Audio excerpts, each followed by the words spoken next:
Hey, Xukaháa. We're going to jump into suffixes, and we're going to talk about these for a second. So, let's see, I got to move this here. So there's a set of suffixes, and really like these top 7 of them are often really looking at location and time. And then the tricky thing is these sort of, let's see, let me try and highlight these. Hold on a second. I'll move this over there. Okay, so if I were to highlight these, which maybe I can, make them kind of yellow. I don't know if that works very well. So it's just kind of looking at these. So these can attach directly to a noun. So the T, the W, and so I might even just sort of move the W up above the T if I can. So we're going to sort of put this one in its own category to help us understand it. We'll give it some thicker borders, and we'll say this one is different than the rest. This W is different than these other 3. All 4 of these can say at, to be at somewhere, but they are different. Actually, I'm going to move this one up here. See what that, okay. So the big thing here is not, the w or is not used with a verb. So that should be in a verbless phrase. So where, there, So you would say gusu or gusu, and then the answer could be yadu, wedu, heidu, yudu, neshu, shkunu, awu. But you couldn't link it to a verb. That's the biggest thing with w. Is it's just sort of, that's kind of the whole sentence. It's there. It's at home. Shkunu or shkunuhu, they're at school. It's probably not the most common of them. It's really just for short, usually gusu, and then yadu, wedu, heidu, right? It's sort of like, where is this? It's right here. But to say where is something, that's often a verbless phrase. So that's the big difference between this one and the others. So these others, when we look at them, then we've got these 3 other ways to say at a place. So then it just depends on how is it there. This one is sort of the most common, and this just means to be there. I think of it as residing or at rest, and so it's there. So, for example, if I said "de shu yeyati," I would translate that as they are staying in de shu, which is Haynes. Or you could say Portland yechat, I'm staying in Portland. So it has to do with sort of staying somewhere. It's got this 0 because sometimes if it ends with a vowel, it'll just sort of, there won't be anything there. But then you'll get the yeyati verb for being at a place. This T1 can have 2 main functions, to say like to arrive somewhere, or to sort of be just recently in contact with it. But then there's kind of a second, I would almost think of them as phase 1, phase 2. They're almost like 2 different things. And it could be moving around somewhere. But that's usually just when it'll look like this. Ut. Oops, I got a caps lock on. Ut. So a lot of times when it's ut, it means going around. So for example, we use a lot of these for motion verbs. So I could say, adechwagut, I went there. Adachwagut, I went away from there. Atchwagut, I was walking around. So that just means sort of like just cruising, just going around. But most often, I think this T is to say like it's there and it has recently arrived. The underline X is like repeatedly coming to, or it's moving around at that place. But those are the main ones, and the W or is different than the rest because it's not used with a verb. If you have a verb, you've got to switch to one of these. So if you say they're at home, 你是呵. But if you say they're home reading a book or something, if you were going to say like they're in the house cooking or just anything like that, if you're tying some verb or they're coming out of the house or anything like that, you'd have to switch it to a different suffix. Does that make sense? Any other questions on these? Oh, any other questions on these? Nate, Huh. so what is the difference then between and if they're both moving out around at a place? Well, I guess I'm asking between t and Oh, this. says moving about, but also means repeatedly moving at a place. So I mean, I'm not entirely understanding this. Yeah, so if we use these like, maybe it's time, hold on. Let me give myself a little more room here. Oops, not that one. So if we're using it like this, so you'd say atwugut.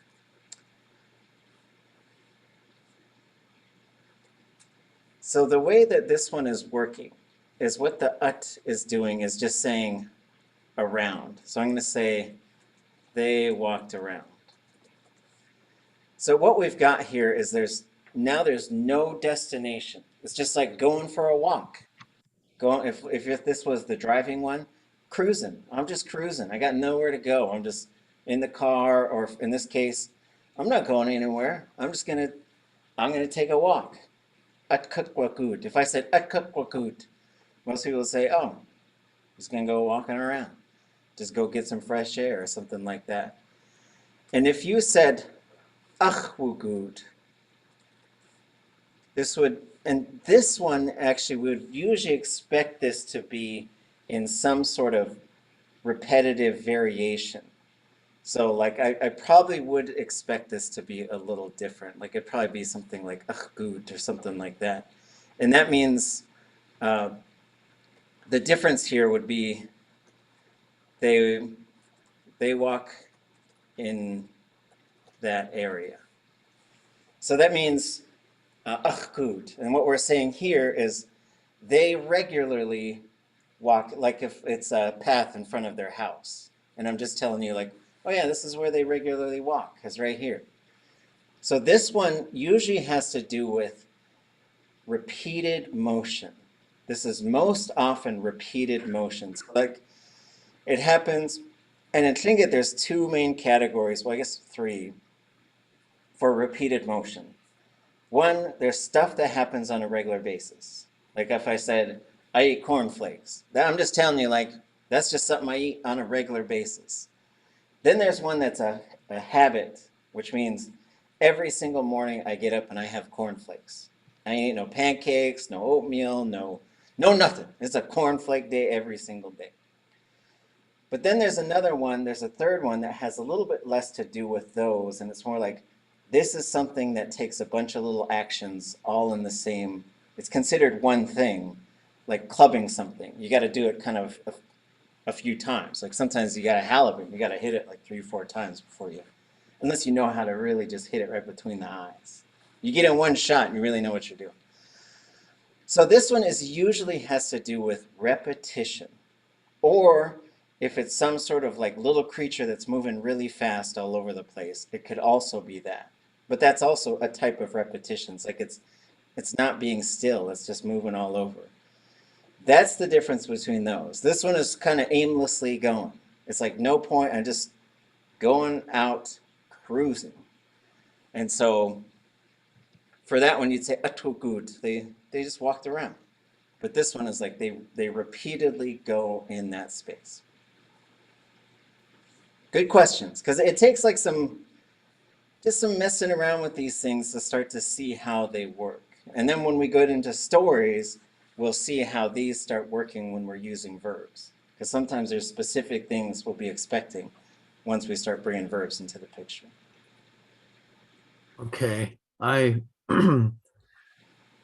might be getting closer to understanding, but that that kind of made it a little bit more challenging for me because I'm looking at page 93, and it's describes gut as arriving, or on 93 it says gutsa, arriving where, but then guksa is moving along where or repeatedly arriving where. And you just said that gut was the repeated version. So I'm not sure Yeah, what's going on.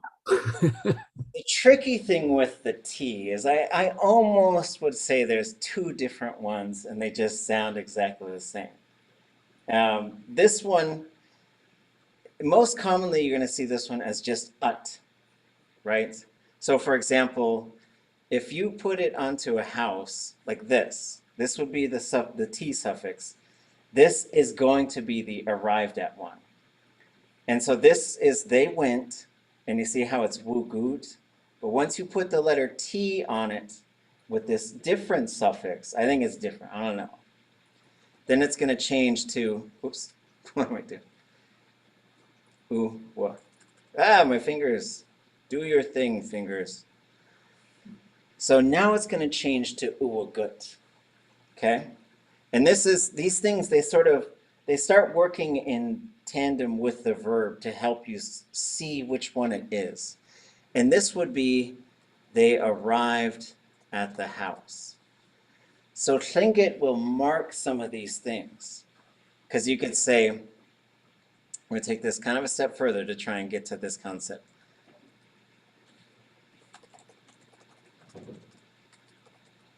So this one would say hittewugut. And both of these you can, so in Tlingit, like, so we have this thing that already happened. But I could just say, oh yeah, they went to the house. All I'm saying is, all I know is they left here, went to the building or the house. But if it's like a real stormy night and and you might say, did they make it home? I could tell you that by changing the suffix to this one, which means they arrived at the house. And this could also be nechte, and it could be necht. And so that's how you can tell whether it's this one. So the big thing with this letter T, it's kind of like there's these two major functions to say arrived at or moved around at. And it's most commonly arrived at. But if it's moved around at, it will just be ut. You'll see it just as ut. And so it's kind of it's an unusual thing. But Tlingit has a whole bunch of these things where it's like this, but every now and then it's like this. And those are good. Like, and the key is, like, when we look at this stuff, it's kind of abstract, and we got these tables and these charts and this other junk. But then when we start looking at the stories and see how they're working when speakers use them, it starts to sort of clarify a bit. Nay, Oh, I too have been roaming around in chapter 7 and some of the subsequent stuff and having examples for all these things, like a couple of examples for each one, would be really, really useful, because a lot of the way Tlingit constructs and uses those is so different from what happens in English that some of the suffixes, there are a couple of words there to explain what they mean, but without some sort of context, it's really not very clear at all. yeah, Apologies. yeah. I do need to.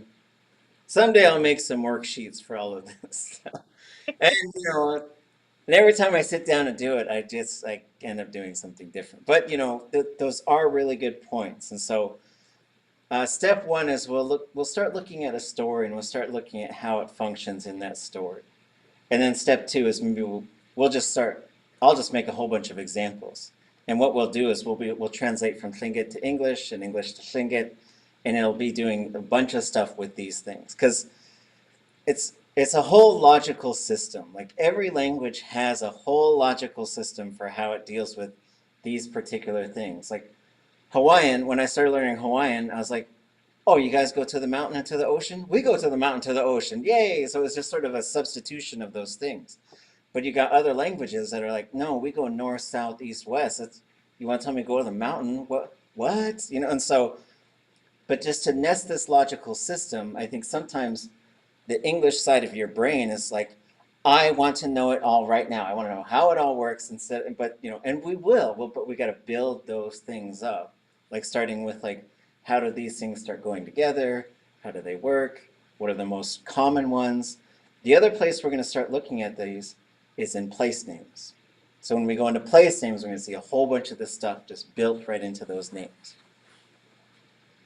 But yeah, good thoughts, good questions. Anything? We're going to go back to this kanatak. We'll go ask the kanatak for help. Haiti dishi kanatak. Ask questions if you got them, or else we'll keep going. Okay, and this is a whole like logical structure too. It's like, oh, now you got to think about, these are also time markers. Whoa. So we'll look at those things as well. Okay. So now we're back here. We got a little fish. We got some crab up on the land for some reason. We got a whale, frozen. We got a sea lion. Now we got this guy, kanatak. So if I were to ask you, Gudesa yanagut, yakanatak. Gudesa yanagut, wikanatak. Gudesa yanagut, wikanatak. Where's Day. ikde? Wake us up. Right? So here's the ik. It's that base, and then you can put a suffix on there, day. So that means away from the ocean, going towards the ocean. Everybody say, ekte yanagut. So I did my tone wrong. Ekte yanagut. Ekte yanagut. There's ekte yanagut. Just a little thing that ya and the na, that's what puts it into this process of happening right now. You're going to see a bunch of verbs that got this ya na, ya na, ya na. Okay. Yidatko aku desa yanagut we kanatsak. Yidatko aku desa yanagut we kanatsak.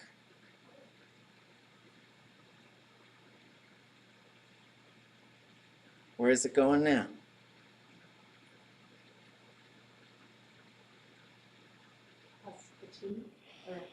We're going to use these directionals though, right?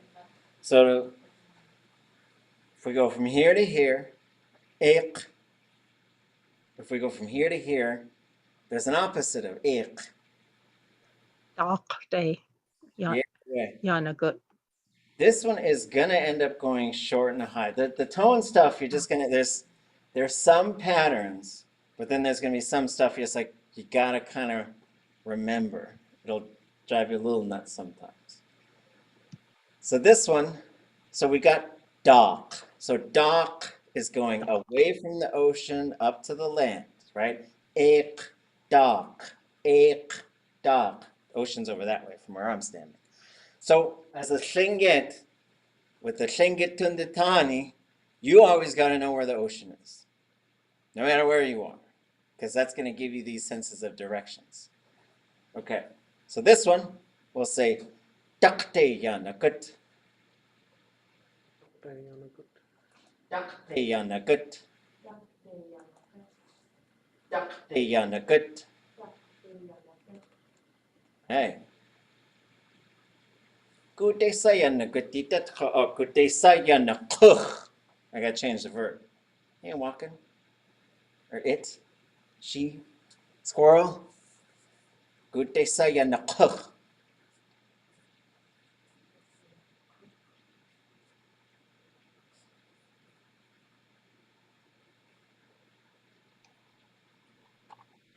Dark day. Yana cook. Dakte yana kuch. Dakte yana kuch. Yanakh. I thought I had one more, so we'll just have to imagine this one. So let's say Kanat'ak turns around, goes back to the shore. Gudesa Yanakh. Yande yanakuk. Yande Yanakh, right? So we go back to this whole thing. Ik, dak, yan, dak. Ik, dak, Dark. yan, dak. Yan. Dark. And so if you ever just want to work on this stuff, go outside, face the ocean, walk towards it, and just go ekte, ekte, ekte. You may walk all the way to the ocean. If you want to wade into the cold water, or maybe get into a little boat, dakte, dakte, dakte, yende, yende, yende, dakte, dakte, dakte. Okay? Ek, dak, yan, dak. Ek, dak, yan, dak. Questions?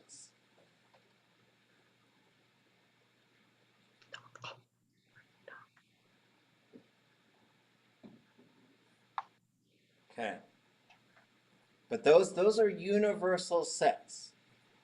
So it's always from the inland to the ocean, from the shore out to sea, from the sea to the shore, from the shore away from the ocean, up to the inland. Okay.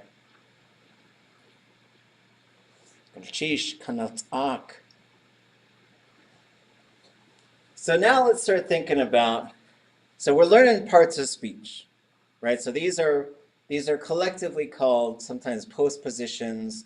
I just call them direction and location terms because you have bases and you have relational nouns, then you have suffixes. And it's a combination of those things and how they work.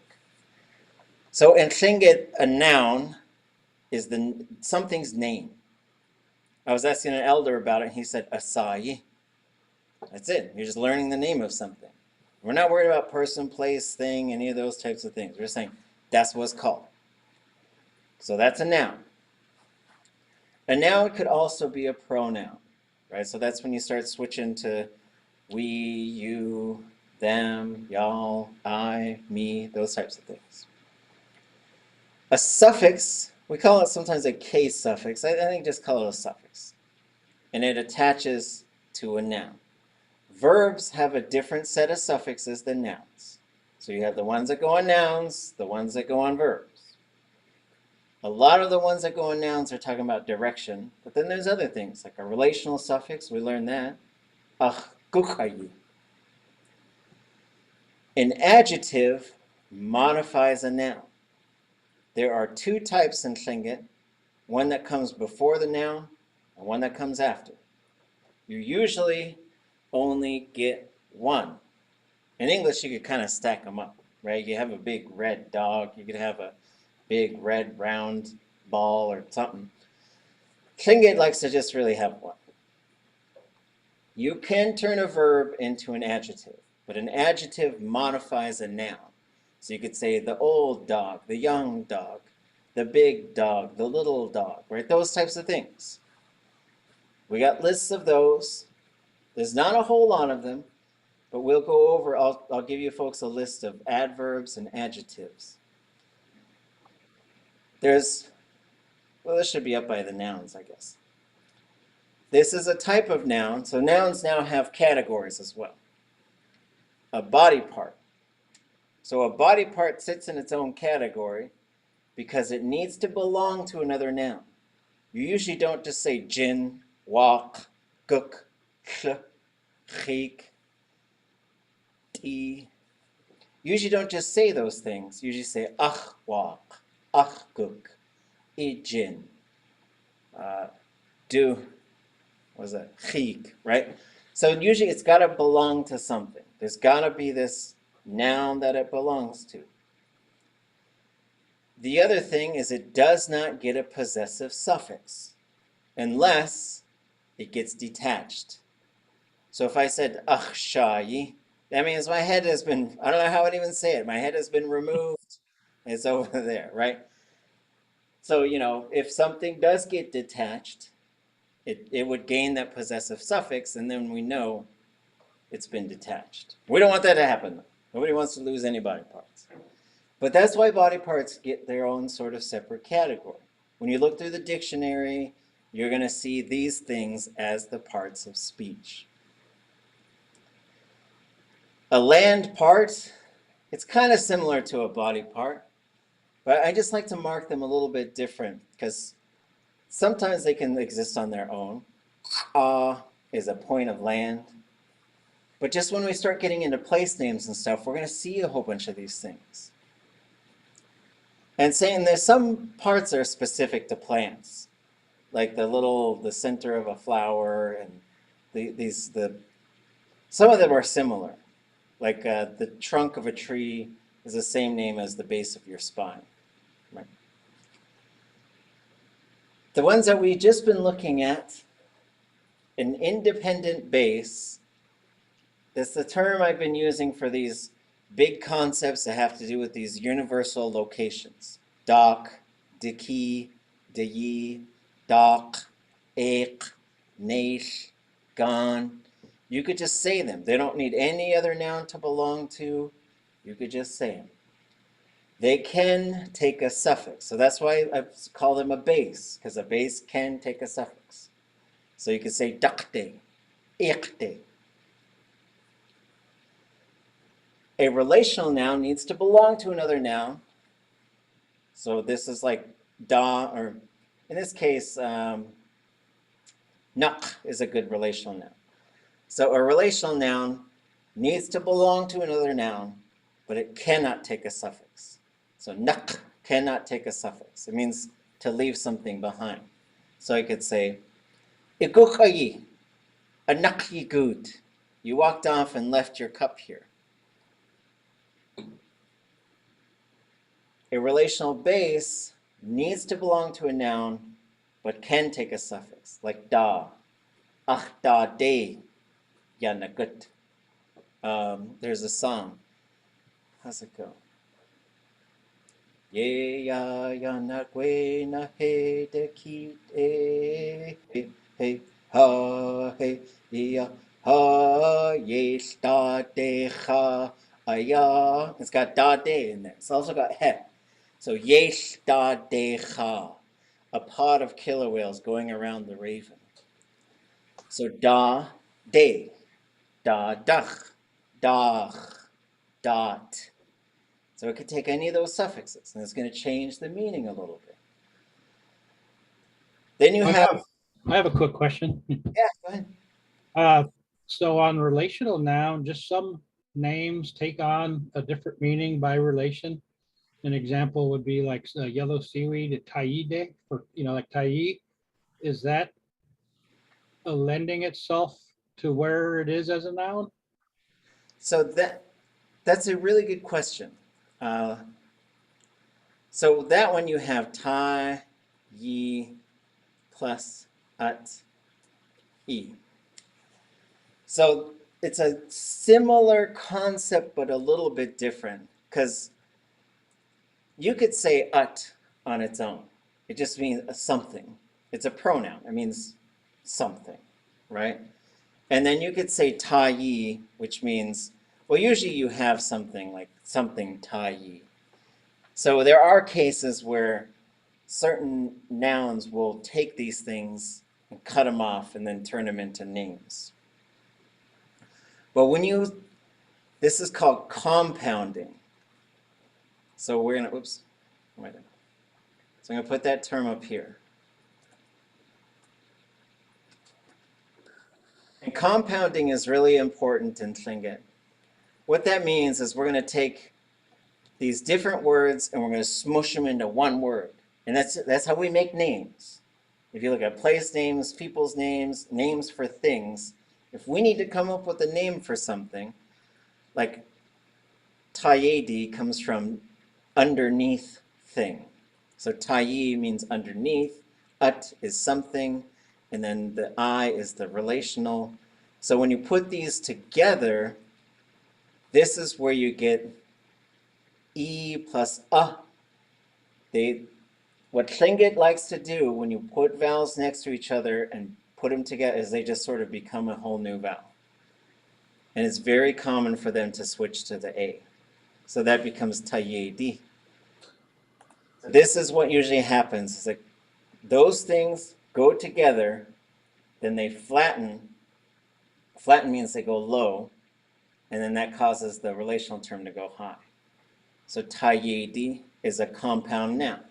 There's a whole bunch of things that we're going to see these in. How does the compounding work in Tlingit?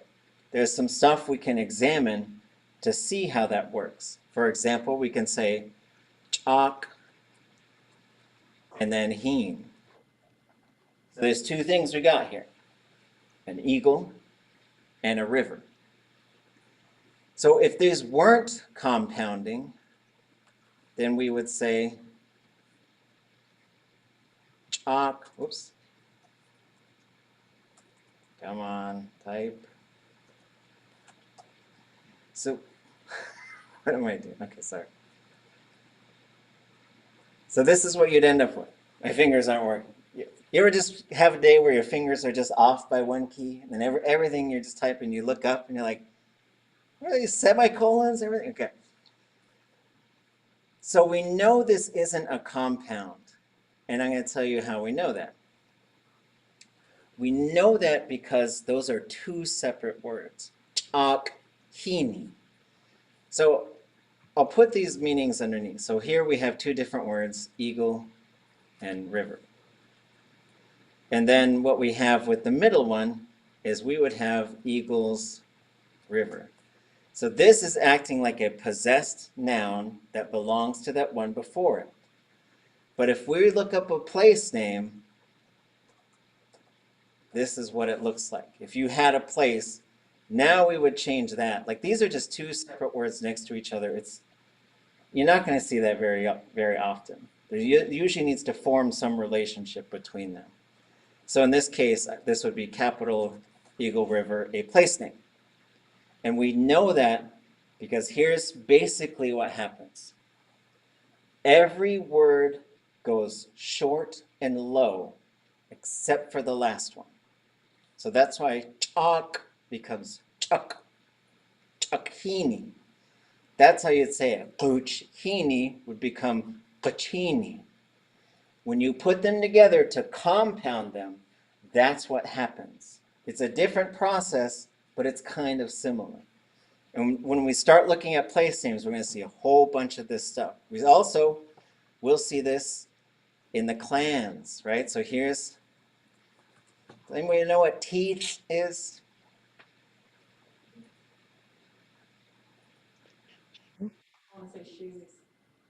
Teeth is shoes, but teeth, Dog salmon. it's a dog salmon, right? So dog salmon, heen, river. So what do you think we're going to get when we put those together? To compound it, just like this one.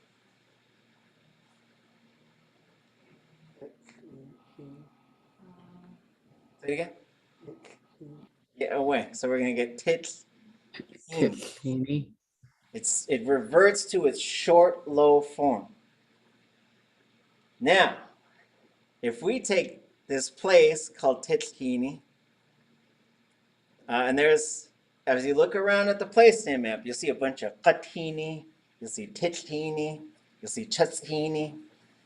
All these salmon names getting compounded, which makes them short. And if we add an adi onto this, it goes through another change, and it becomes Chinedi. This is where the names of our clans come from. There's a place name, you put adi on it, and then you get something, and then it goes through another stage of contracting. So Ťákhini it's sort of like these things combined right here. And you're going to find this once you start unpacking them, you're going to see them all over the place. So if you've got Ťuk, what's Ťuk?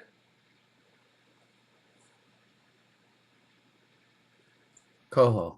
It's a coho.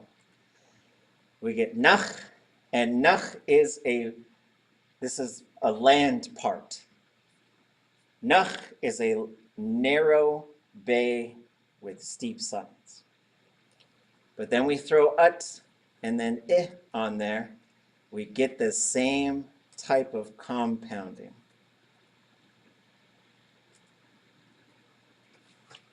That's where all these names come from. Once we start unlocking this stuff, the clan names start to make sense.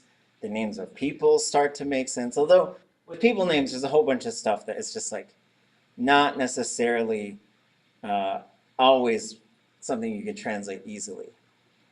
So there's a whole bunch of these, right? So what is Tz'ik? Black bear. Black bear. So we're going to do the same construction, and then we're going to get another clan. But see, so like if we lose the language, we lose the meaning of these clans. They are all tied to specific places, the things of that place. And then there's a few ones that take a different construction, the ayi. And here's one more, another type. So we got, so the other way that you make a clan is sometimes there is an existing clan and there's a house. A house name follows these same types of this compounding. This is how you make names in Tlingit. So if you took something like Ḳukaháa, this means the house that got burned. The house that got burned. So what happens is you're always going to get some contraction right here. Always going to happen right here. And this one's a little trickier, but this is how you get Ḥukaháa. All of these clans, all of the something Tan, there's a house name right before that. So you got the hit and the Tan, but a lot of times what's going to happen, so you got these, we got Ish, Ka, Hit, Tan. Put these things together. Ish is a fishing hole, Ka is on, Hit is the house, and Tan is people of the house. So then here, this is a very common pattern, is it just turns to a single vowel. So a bunch of things in the middle just turn into a single vowel. And so some of them are easier to see than others. So you got like a Kokatan, there's a Kuk hit, which would be Kok hit in Tesla. So there's compounding. We kind of jumped, and that wasn't on the plan, but it's so related to place names and so related to all this stuff we're talking about.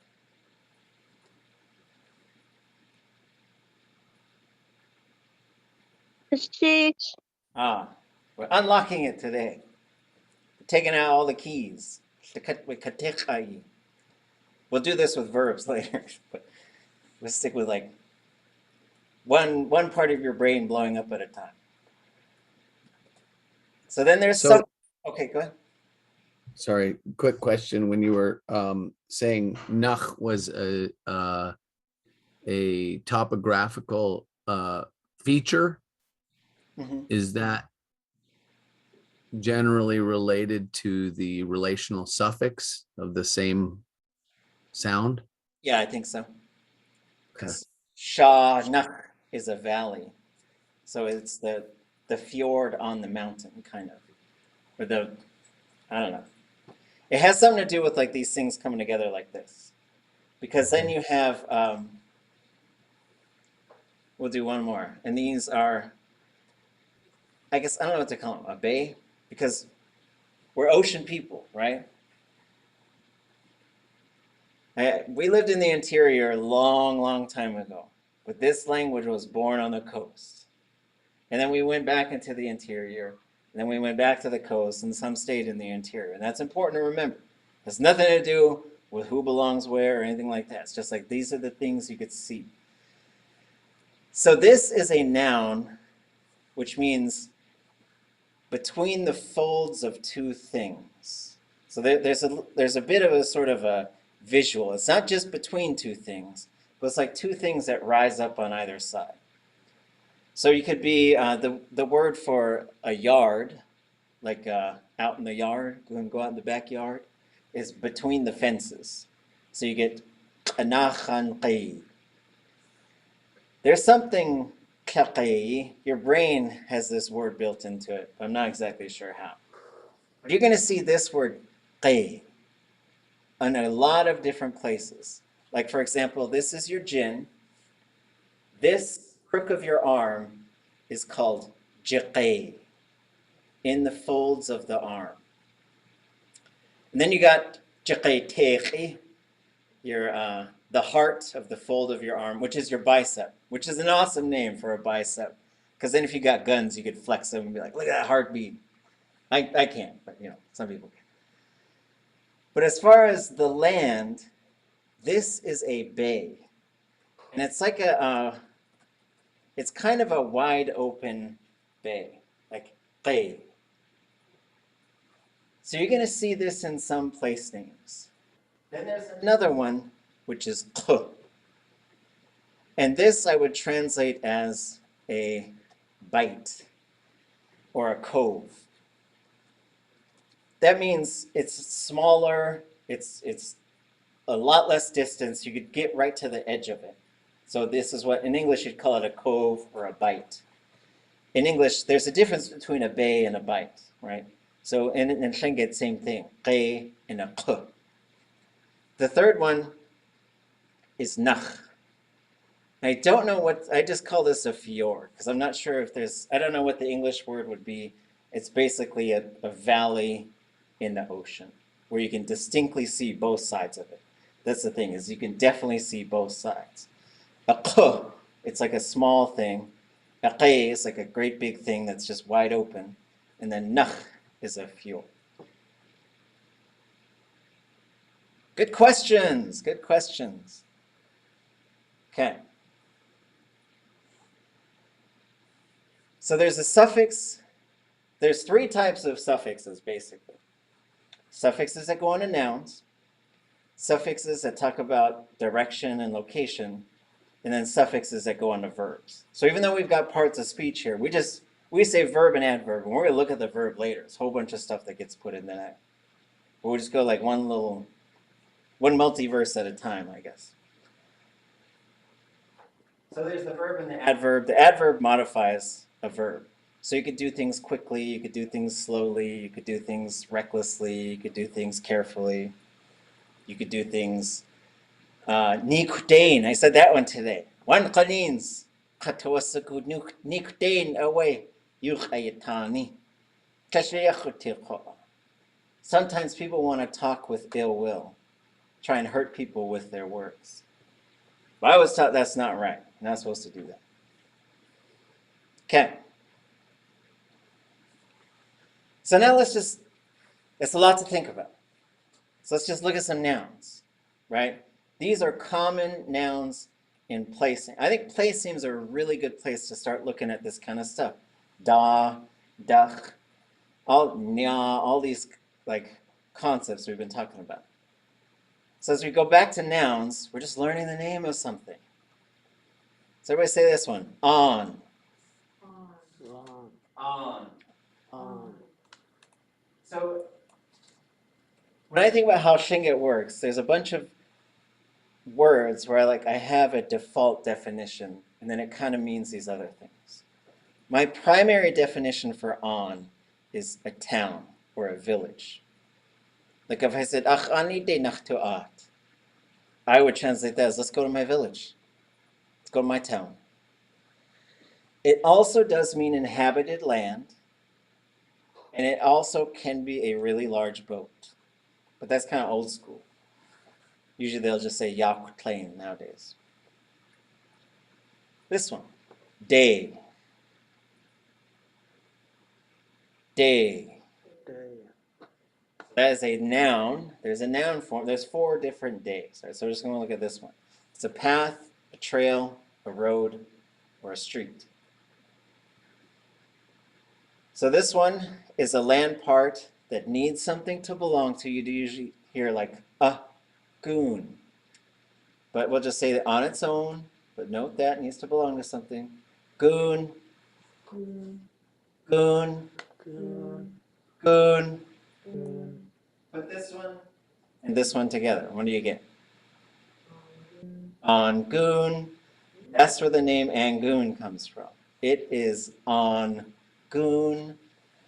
The portage, the land portage. So that's what goon is there's a portage, there's a passage, and a cliff. Qit. Qit. Qit. Hit. Hit. Heen. Heen. Qay. Qay. Qay. Qay. If you're in Tussin, this one might go that way quite a bit. Just get that nasally sound at the end. So the other thing that you'll get with place names is sometimes, quite often, there's disagreement on what the word means. But if we look at how the language works, if we have and what is Yes, king salmon. We're doing all the salmons today. And if we have so the other thing that does happen with compounding is even though things like to go short and low, they also sort of, if it's a single high vowel, it will usually get pushed long and low. That's just very common, right? So for example, if I had and I said, that's mine, that's my king salmon. Because let's say we're catching fish all day because we're really just having some good luck fishing. And I got this nice big king salmon, or maybe we'll go the other way around. You got this nice big king salmon, and my king salmon was just kind of small. And then we're packing it in for the day, and I reach over and grab your salmon, like, take my salmon home. You say, ha, ach, yeah. So that's the way it would go. It would get pushed long and low, right? Just like te. So if we put these together, we get ak. I think that's where the name for taku comes from. There are other people who say flooding geese. I'm not going to argue with anybody because Nora Dowenhauer said that. And she was the queen of Tlingit language stuff. So I'm going against her. However, this does make sense for me to see it as king salmon coat. But with place names, sometimes you're going to get things like, oh, this place is called that. No, I heard it's called this. Oh, this name means that. Oh, I've heard it means this. You're going to get all kinds. My uncle, he used to tell, I think he was playing jokes on me, but he said, the name Skagway is the sound of a woman peeing on a rock. I thought, one, why would that be a name? And two, why would that be different than anybody peeing on a rock? I don't get it. But I don't think that's what that means. That's my uncle. I'm not trying to go against him, but I think he was, I don't know. I think he's just being silly. I can't explain everything. Okay. Nach. Nach. Nach. Good. Good. Good. I found out what good was just a couple of years ago, doing some place name work with Richard Carstensen, and we were working with Marie Olson, who was telling us a bunch of names that she had heard from an elder when she was growing up. I'll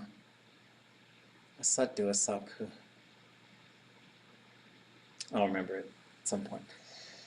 But this is one, so like in a river, like rivers around here are cold. They're all cold. They're cold rivers. That's why the salmon like them. It's a good thing.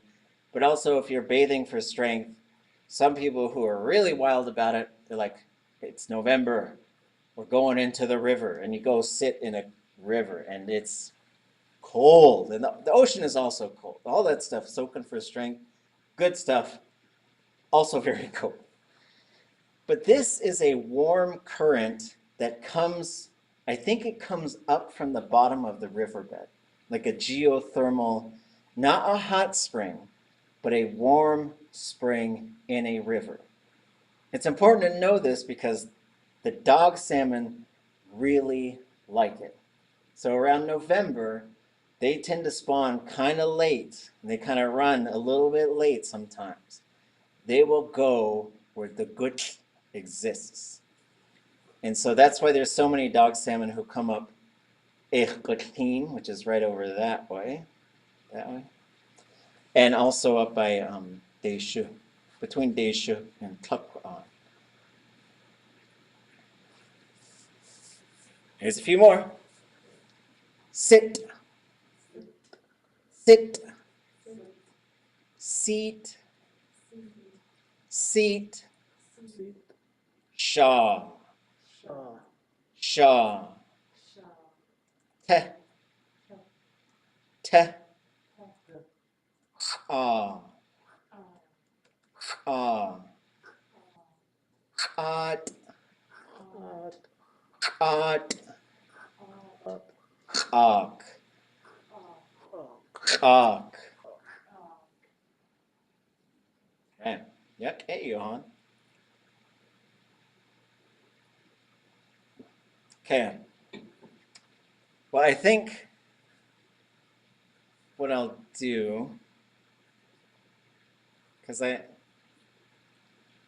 think I got a story to help us remember Kág, but I'm going to pause the recording, and then you'll see why. So we'll come back after our break, but for those of you, we're not on break yet.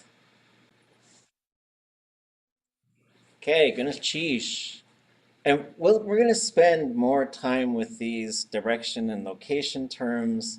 I do think it takes time, it takes repetition. They'll start to absorb. Like there'll be some of them that you'll just sort of grab. Like, and you'll see them, once we start looking into the stories too, we're going to see them all over the place. So we're going to sort of bounce between these sort of tasks. So the one thing is like, continuing to look at this slideshow and starting to analyze some place names. The other thing is looking at these translation exercises we were doing. We're going to try and wrap up the Aas Ḵwáani one today and then move back to Tlingit. And then we're also going to take a look at, we're just going to start looking for some of these things. How are they working? Then I'll show you another story called Ţáka, which you folks might have looked at already. Anybody know that story? Can you give me the Cliff Notes, the Ḳukaháa version?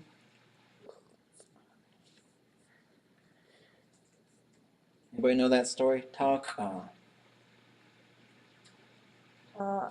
Ňathla has his own version that he tells, and Taha also means cannibal, right?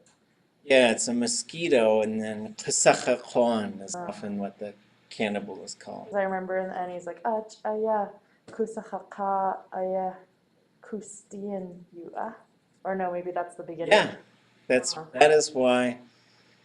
So you means they say, it is said. So that's why the cannibal existed, used to exist. Wow, it's a wild name, and we'll look at that name. But yeah, so the short version is, well, maybe we'll just get to the story when we get to the story. But we're going to take a look at that story, and then I'm going to show you a slideshow I'm working on that maybe I'll finish by December that shows like a total breakdown of all these parts of speech, including like some parts of the verb, color coding those so that we can see them. But for now, let's go back to the Aas Ḳwáani and try it. So this is a prayer.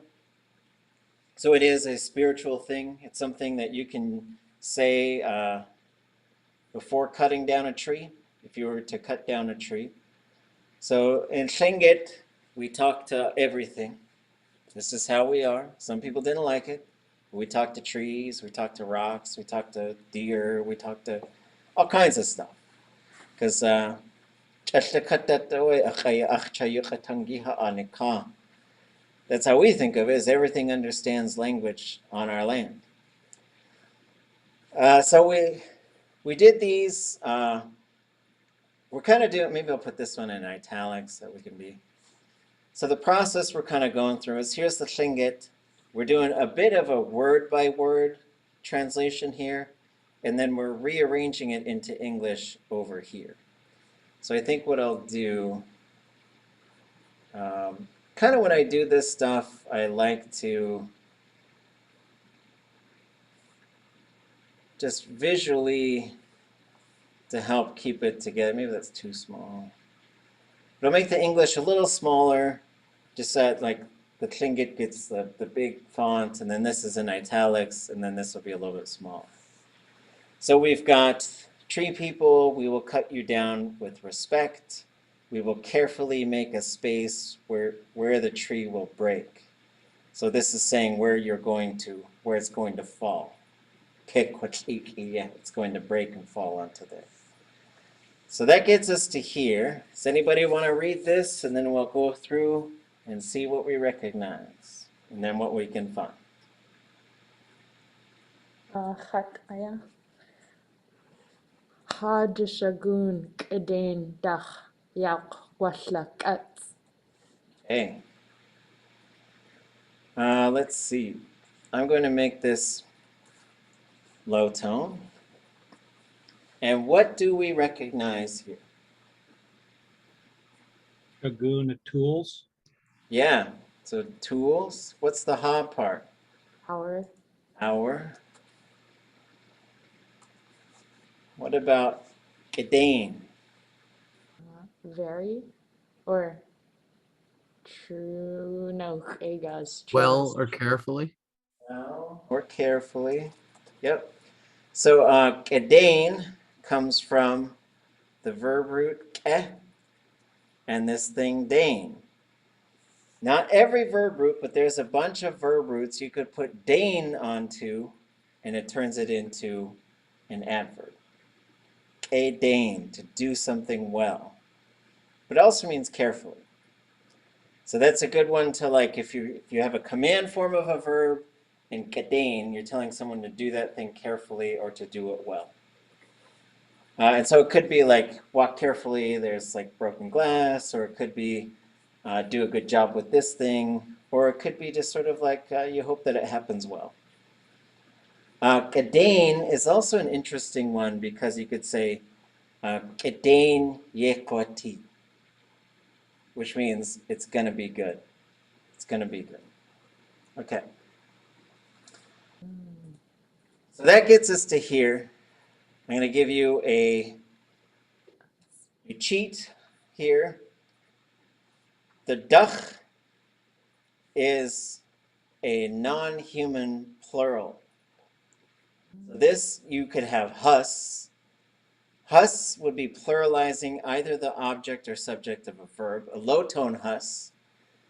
Dach does the same thing, but specifies usually non-human. I have seen it used sometimes about humans, but like in classical Tlingit, if you're talking about non-human things, and hus works really well for like dogs, cats, and stuff, but dach would technically be the one you should use for animals, non-living things, to pluralize it. So this is, we'll just say plural. And if we want to, we could put subject or object, because it's pluralizing something in the verb. So verbing them, or them verb.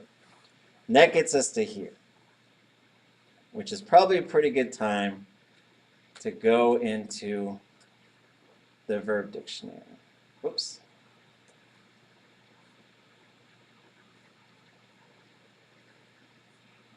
So, let's go back for a second.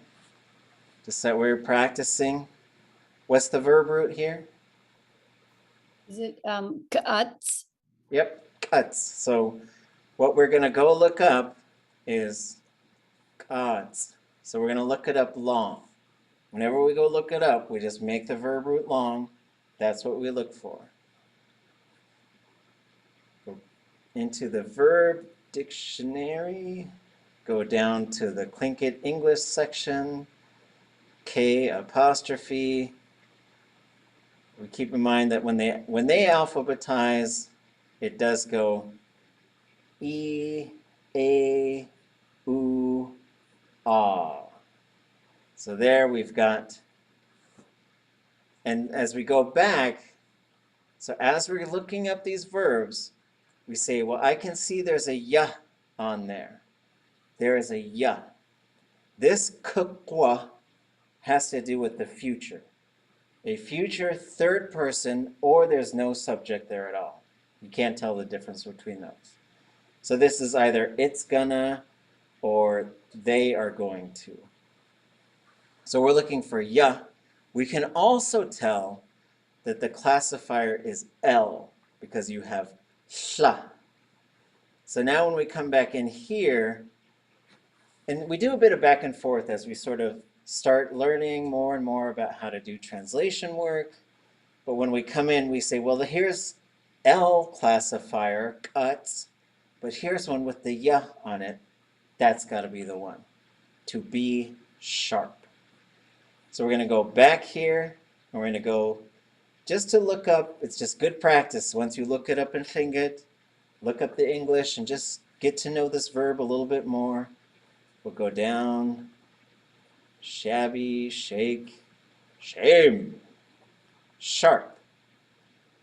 So we've got Tlingits. Tlingits is actually that's a noun. It means thorns. Yakuhi dat kesh ushkats. The pencil is not sharp. And now we see the difference is the edge of it is sharp. So this ya is a noun that goes on to a verb. And it means the face of something or the vertical surface of it. So that's why it's different than, this is like for something to be sharp on a point. This is for something to be sharp on the edge. Chita yashikats. The knife is sharp. So then we're going to go back here. And we're going to say, but that's a future. So how are we going to take care of this for right here?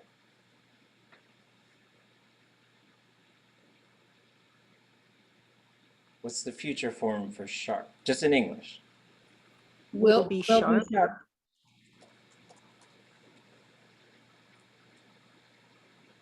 Now, how are we going to rewrite this?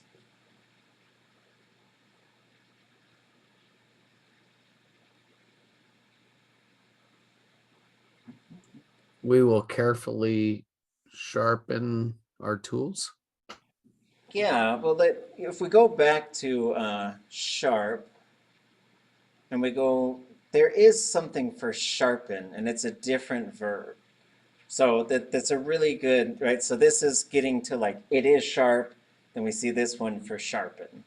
So then when it gets a little interesting because like the well or the carefully thing, we're just sort of like, we might have to just switch it over to very or really, something like that.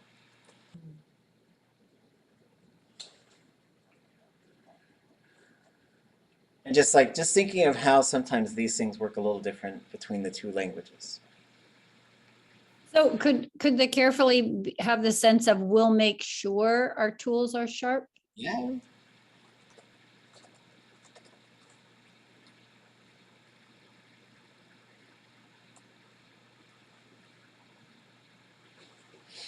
Okay. Okay. I kind of like to put these, when I'm doing work in Tlingit, I tend to put everything in lowercase just because you can have words that start with just a single L, like kya, pushke, foolishness. But you can't tell, sometimes you can't tell if that's a capital I or an L. See, those are pretty hard to tell apart. So because of that, my standard operation is I write things when we're working on it without capitalizing the first letter, but then I do capitalize it when we're publishing it like some sort of work. Somebody got very mad at me about capitalization one time, so I'm trying to, I do the capitalization. But when we're working on it, sometimes I'll just drop it just so it's clear what we're looking at. Okay. Anybody want to read this one?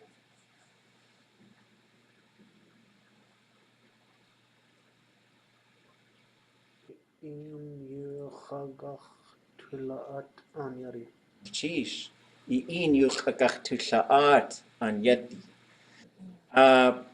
What do we got here? What do you recognize? Is that with you? With you. And so this does come from this. We haven't really talked too much about what is this thing right here. Anybody know? That empty base? The empty base only exists so you can put a suffix onto a pronoun. Because you can't say it in ide. You gotta say it ide, it idach. So with you. Is this the lead with love? What's that? I've seen this somewhere, and I think it was like a lead with love quote, or we will succeed with love. Oh, interesting. Okay. I think that one was Maybe it's a little bit different. gachtu, but so the gachtu is in there. Hmm. So this gachtu, you're spotting a future form. We are going to. Whenever you see gachtu at this point in a verb, we're gonna something, and then we sort of got to figure out what the rest might be. Is it to speak or talk? Yeah. So this you gachtu tla'at is we're going to talk. We're going to converse. And as far as like how we can get to this also has a noun built onto the verb. We call them a thematic prefix. But it's just a noun built onto a verb. Ka is a mouth or an opening. Ya is a face or the vertical surface. So then we're going to look for ka and the L classifier. There's that sha again. We're going to go look up at, just so we can just go find the verb, get into this habit, getting into this dictionary. I like to go down to the H and then scroll up since the A's are the last verb or the last vowel. Then we get up to at. There's a million at verbs. And we just start looking. So once I see at, I start looking here. I'm not seeing a ka on any of these. This one has to do with plural walking. But I'll go down to this one. So there's a L classifier, but I'm looking for the ka. And I get right down here. Khasha'at. I found it. Speak, talk, converse, discuss, talk it over, discourage, try to stop from doing. So I'm just going to go look at this speak one. If you're interested, look them all up. I think they're amazing. But for now, we're just going to look for speak because that's the one where that is the verb here.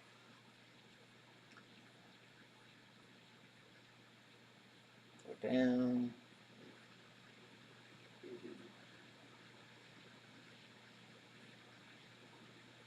So here we got speak.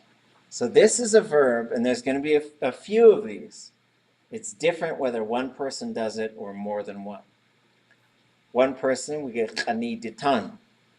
Yudeya qandatan. And then here, you've got achit khatan.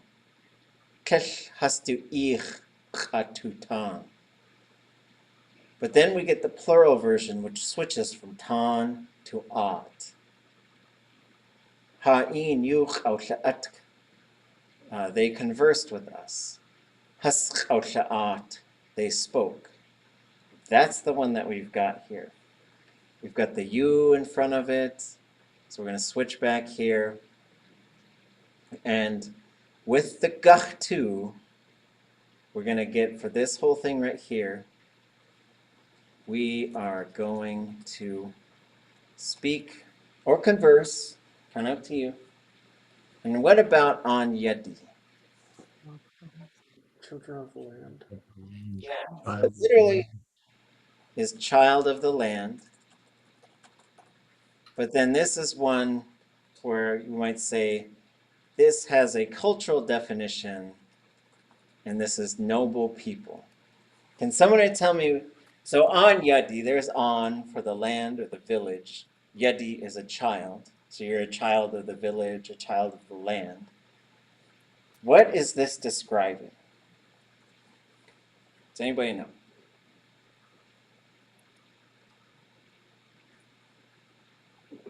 Future generation. It's a good thought, but it's a little bit more specific. So we had a feast on campus today. A lot of people were there. There are only a few who are on Yadi. So the on Yadi, this is a specific cultural term. This means this is the high caste people who are of the clan that belongs to the area.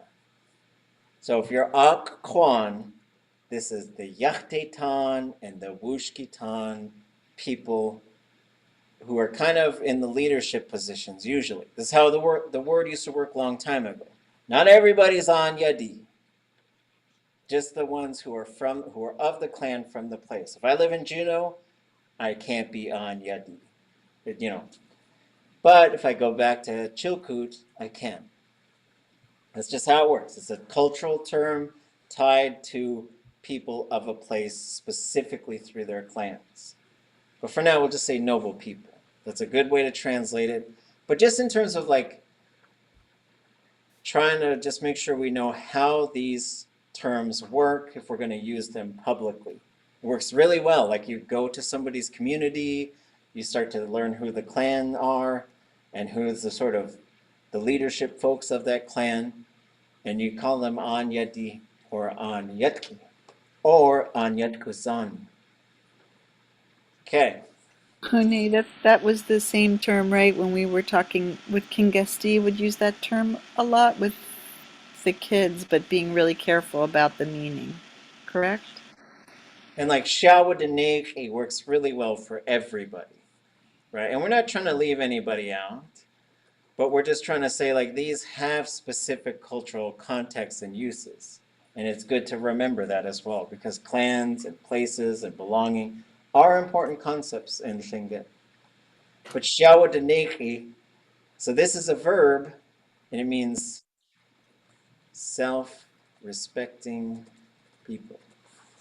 That's another name for honorable people. These are both really good terms. Like if you start getting into public speaking, using Tlingit in front of people, once you start calling people stuff like this, you're using this elevated form of the language in terms of, you're cranking it up in terms of the cultural significance of the moment.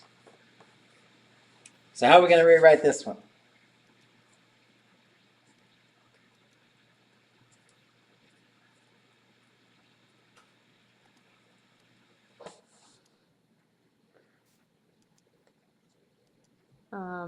We We are are, going to- oh, sorry, go ahead. we are going to speak with the noble child, or we are going to speak. Probably we need to put the you in there because in you Xukaháa. We're going to speak with you, The child. people. Oh. So then it's sort of giving them a title. And that's something I would probably put in. I would capitalize that. I would treat it as a proper noun. There's certain words that I would do that for. Okay. Yuck A. The end is in sight.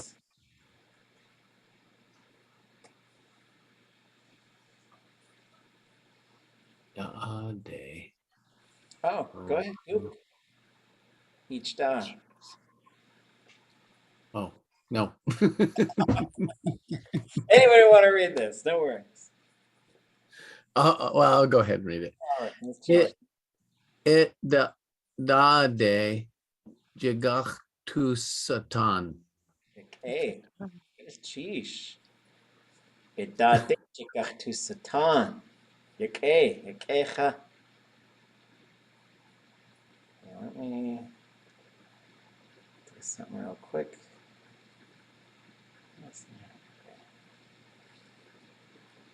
And what do we recognize here? Zdade around and toward. Yeah, so we say, just as far as like, so when we see the I up here and the I right there, You. start by saying your, because that's the form it's taking. Just, it's going to be a little awkward. Like, we're not going to do the translation into English that way, but I think just to see, like, if I was going to say towards, around me, I'd say ach da de, ha da de, I da de, ye da de, do da de, hastu da de. Just that we're getting in our mind which kind of pronoun you got to use. Because in English, you'd say around me, around you, around them. So those are basically object pronouns. For Tlingit, you use possessive pronouns, right? So if you want to start speaking English with Tlingit grammar, you might say my around, my under, my over. That's just how the language works, okay? So you're around, towards, Jigach Tusatan. We're going to go look this one up. Is the gach to that going to? We are going to verb? When you said, when you see that gach Yeah, to, we are going to. we are going to. So we're going to look for tan is a verb root, an S classifier, and with j in it. So when we go into the dictionary, we're looking for j, sa, tan. Those are the three things we're looking for. And then yes, the gach to. So we are gonna, whatever that verb is. Let's go see if we can find it. Satan, is that give? Or is that bless? It has to, so the j, okay, the good question. So let's go back here as we start to sort of make these predictions, right? These are educated guesses, they are predictions as we start to look and try and recognize things. So we saw nouns built onto verbs. Ya is a face, ka is a mouth, j is a hand.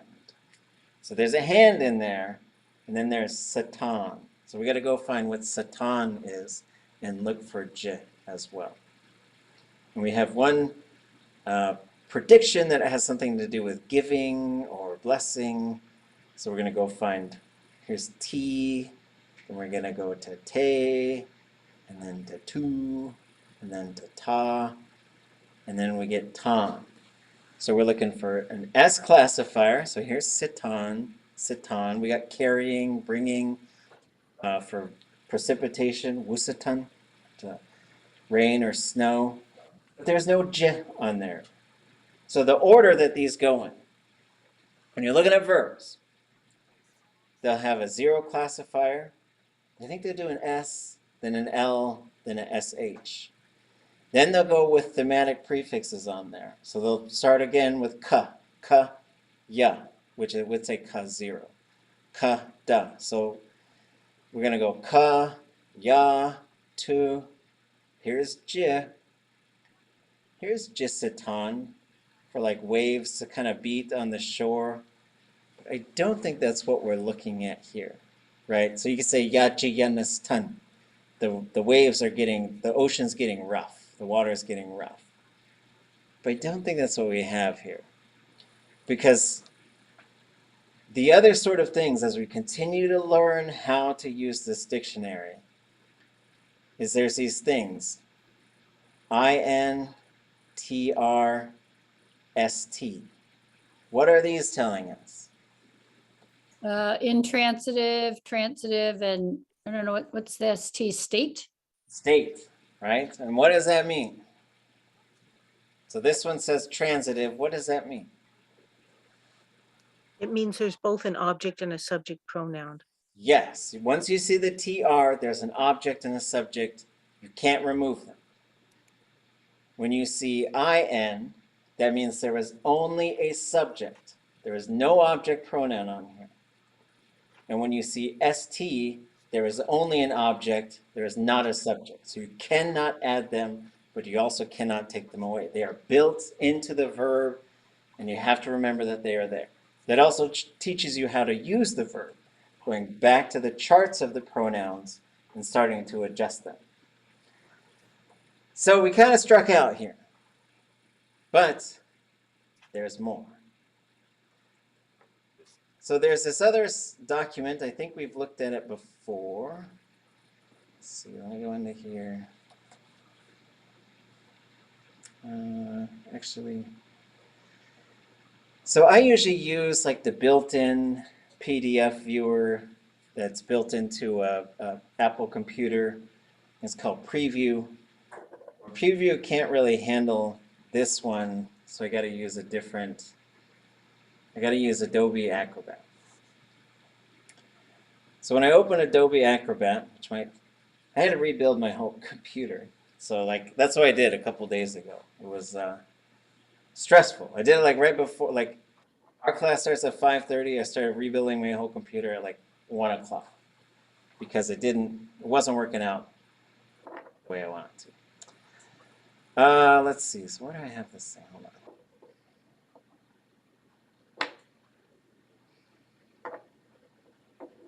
I don't think you folks. Let me get you folks to this thing. Yeah, it's downloading.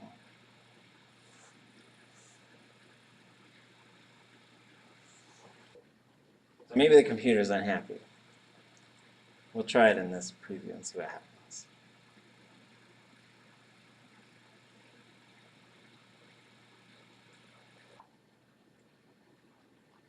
Hold on.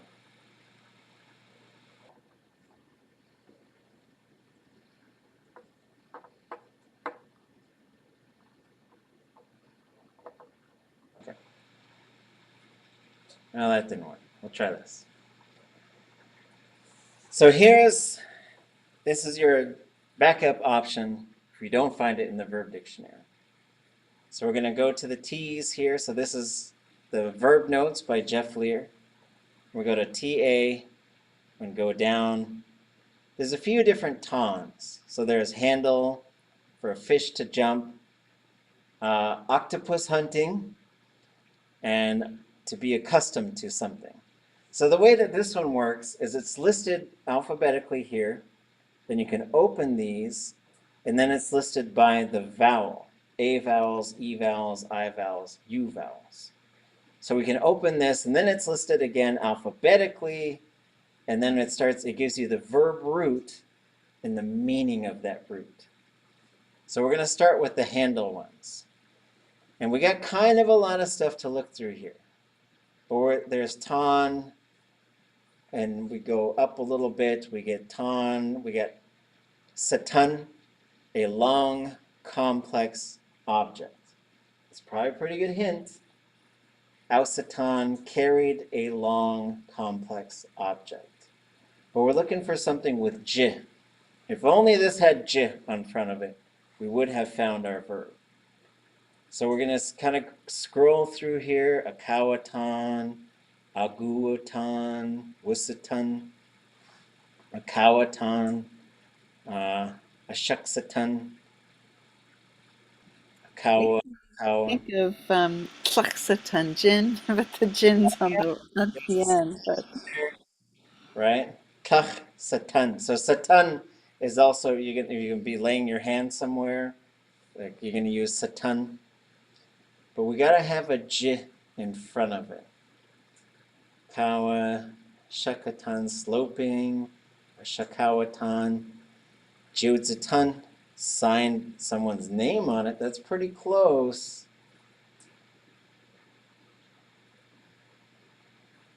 Jikawatunk, serving someone, jiwatan, jiusatan, the waves are rolling. You might not find it.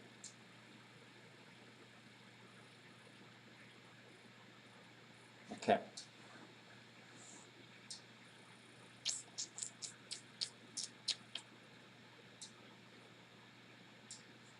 Okay, we're going to go back here.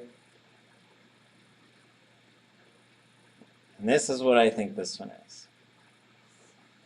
We are going to carry by hand these things.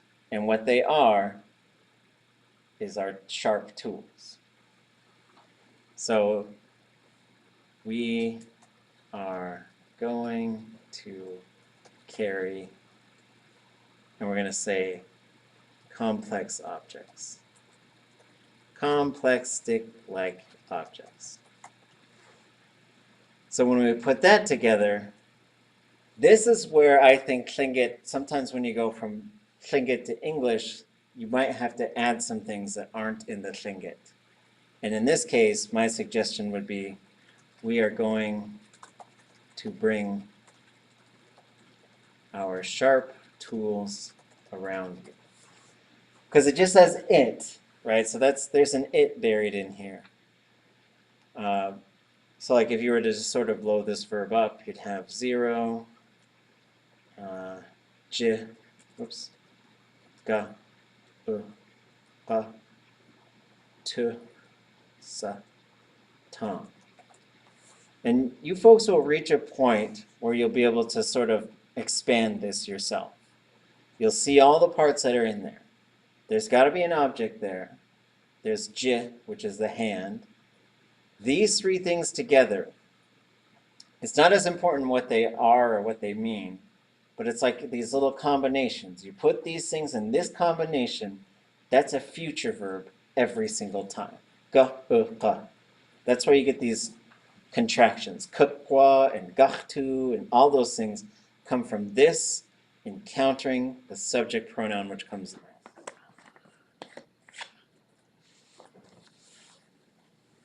Okay. Okay.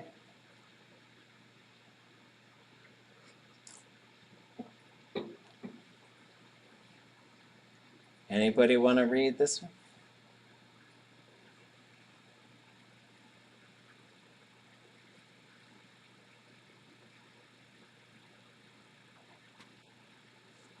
So I think I missed an underline. Ishan, tlis idak, anak, tlis ituwu, ini guk, Okay. ini guk. Is that right? Yeah, away. Yishan.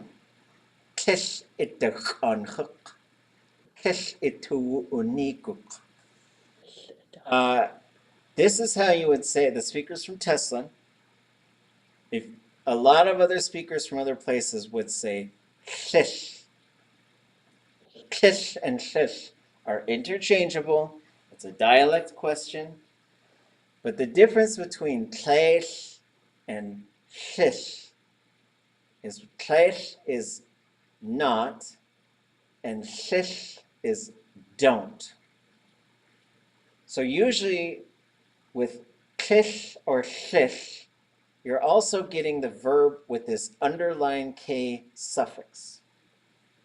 There's some other stuff that goes on in the verb. Don't worry about it now. Just know the shish or kish with the underlined K at the end is don't do the verb. Don't do the verb. Shish ichak, don't eat it. Shish ishik, don't touch it. Shishate ikutchik, don't go over there. This is how you do the don't thing. We call them prohibitives. And so Ishan is poor thing.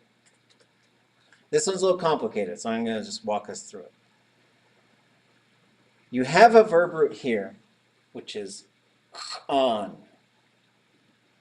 On is anger. So when you say shish itchuk, it's don't be angry. Shish ituwu uniguk. So you got, anybody want to take a prediction, a guess on what the positive form of this would be? Ituwu. And let's do a little walking up to that point. So for uniguk,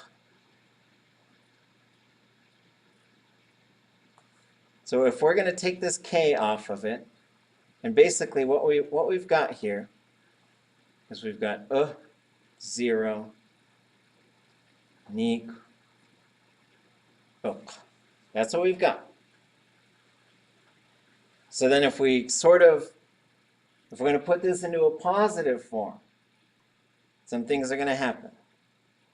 Whoops, not a question mark. Does that go with Yaniku? Yes. So this letter U, it pops up, to start thinking about this letter U, it pops up for all the negative forms. Any negative thing is going to have that in there. But it's the same one we just saw right here for the future. Usually, it often marks that the verb has not happened or hasn't happened yet. So that's going to go away. This classifier is going to switch to the plus I form, which is ya. And then we're going to get, so if we said ituwu yanik, what do you think we're saying with that? Ituwu yanik. I am sad. Ituwu. Oh, you are sad. You are sad. So then if we have the don't part, what are we saying here? Don't be sad. Don't be sad.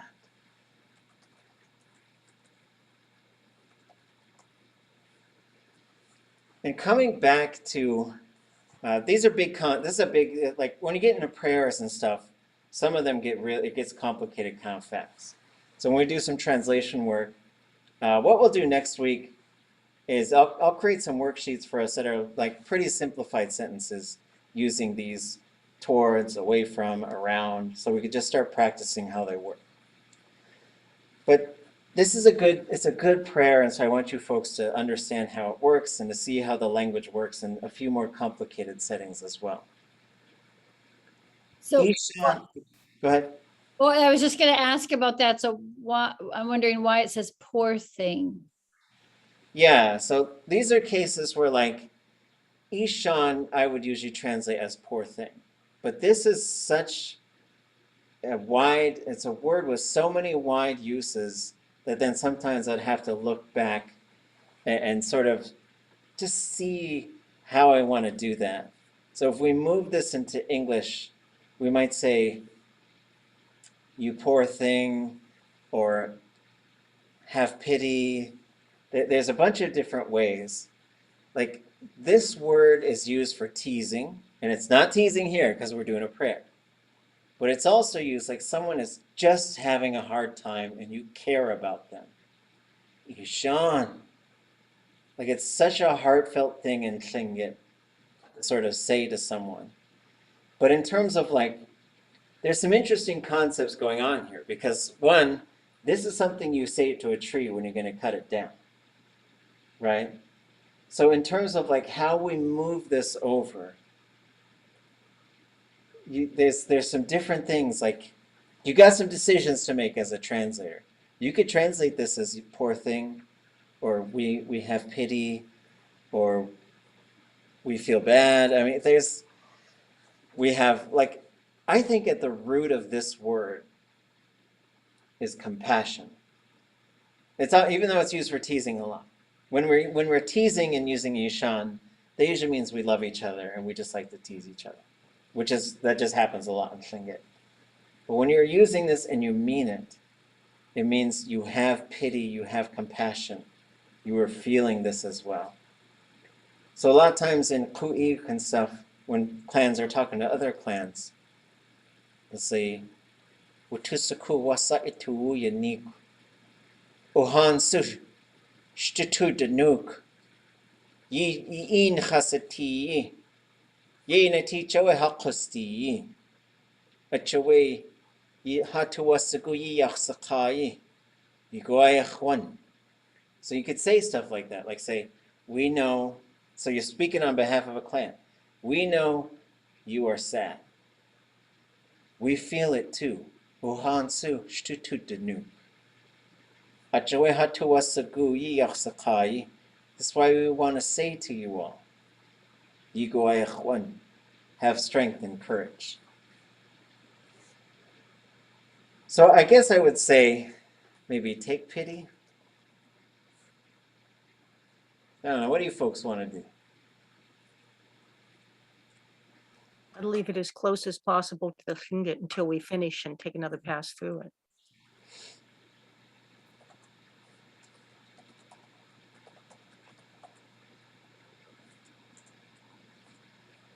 I don't know, I think the take pity is like, it has more of the essence of what we want to say. Mhm. Yeah. Yeah, and sometimes when you come through, you're gonna have to reword it a little bit. Like you could say, we feel it, we have compassion, we're doing this. Because Ishan, this is another one that can go like this. You can say Ishan Dane. And sometimes that means you're doing it with pity, right? You're doing it in a way to be careful not to hurt someone else. Or you might be doing something and you're feeling really bad about it. But there's also Ishandain Hakawashu. We suffered, right? So there's compassion, there's suffering, there's other things in there. So let's leave it for now, but just sort of come back to it. And so a lot of times when you're doing translation work too, you sort of do this word by word translation, then you rearrange it to become English, then you look at the whole thing, and then you come back and do some fine tuning. That's really kind of like, yeah, we feel for you, right? And then maybe, but it does a whole lot with just that single word, which is always really interesting to me. Just an idea and thought on Ishan too. It's when I was in kidding and jest, it was longer, high tone. Yeah. Ishan. Like it was like you could tell it was they were picking on you as opposed to, yeah, it was a high tone and longer. Right. Ishan, right? And that's when you know they're saying like, oh, don't feel so bad, right? Ituwu an yadi ayi yachnaqati. Hashachet yes atch ikachtu shayech ka ya nadayi hin tunach ikachtu tlaq. We'll pick up these next week so we can wrap this whole thing up. It's your feelings, noble child. It's like it's let it be like that. Let it be like that. Ashachetli, yes, for our good fortune. We are going to use you. We're going to make something out of you. Ha ya nadayihin tunach igachtutlaq. And into this flowing water, we are going to succeed. So when we get to spiritual language too, like it's kind of a step above what we do. So like we'll just kind of close this evening by thinking of a couple things. One, there's day-to-day communication, which I realize we've got to do a bit more of that. So we'll get back and we'll do some of that. It's just like, how do two people who know each other well talk to each other? And there is lots of teasing and laughing and casual language and very short sentences because you guys know each other already. But then if someone comes into the scenario that you don't know, you talk a little bit differently in Tlingit. You're a little bit more careful because you don't know what's funny to them and you don't know how they're feeling and you don't know where they're from and what clan they are maybe. Then the third realm is when you're asked to speak in public. So then you got to have a bit more formalities sometimes. And you might have to address specific people and specific situations, or maybe you're asked to do something. Then the fourth realm is telling stories, giving speeches of grief or removal of grief in spiritual language. And those all require like extended metaphors, big sort of concepts. So I bring that up because we were looking at this, and it came about because Shkuye Tim Hall worked on this with Ňáthla Sam Johnston, and sent it to me. I was like, oh, how cool, what a cool thing. Because this was in a text in English about like how we used to treat trees long time ago and how we used to go and cut them down and do stuff with them because we're tree people. It's a really important concept for Tlingit. We're ocean people, we're tree people, we're inland people. But then so as these things come my way, I like to share them with you folks so that you could see them. These are things that are going on in the language community, and I think they're fascinating. It's like a big level stuff that you're going to work your way towards, and we're going to look at stories as well. But just because we see the whole language in there, and we just start sort of finding things. We also practice these acts of translation. Like if you got some Tlingit, how do you start to find out how to translate it? Okay. Johan. Now, anything before we go?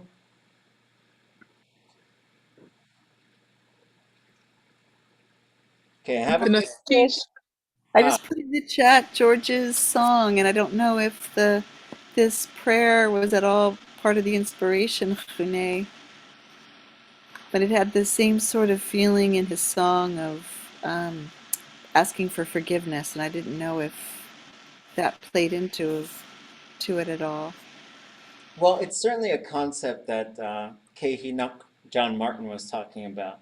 But they're from different areas. But what's really neat is you see very similar concepts, like the ways that we talk to things. And these ways of talking to things, they work really well for medicines, for foods, for other things. Like you can still respect something and take it. But it's something like these concepts are really worth exploring.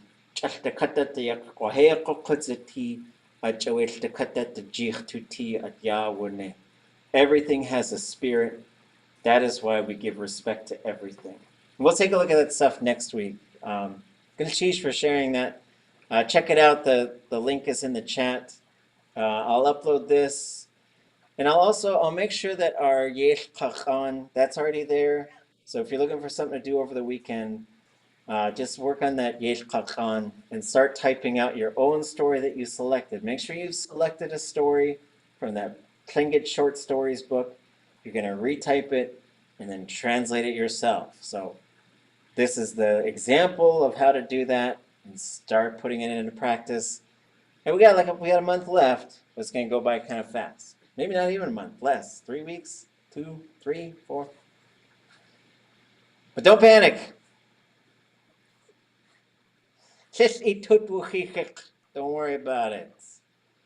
Okay, Gulshish. Sheesh. Which to steam. Sheesh. Sheesh. Jeez. Xuane, I'm just checking in on foundations. I did watch the video and I just took snapshots of what you wrote. And so that's good to go, right? There's nothing more? Okay. I'll send Yay. out some specifics with page limits and Okay. I don't really have a whole lot in mind. It's just sort of like, go do the thing. So That's what it sounded like. So I'm going to start working on it this weekend. And then did the video and everything work out okay yesterday for the Paul Creek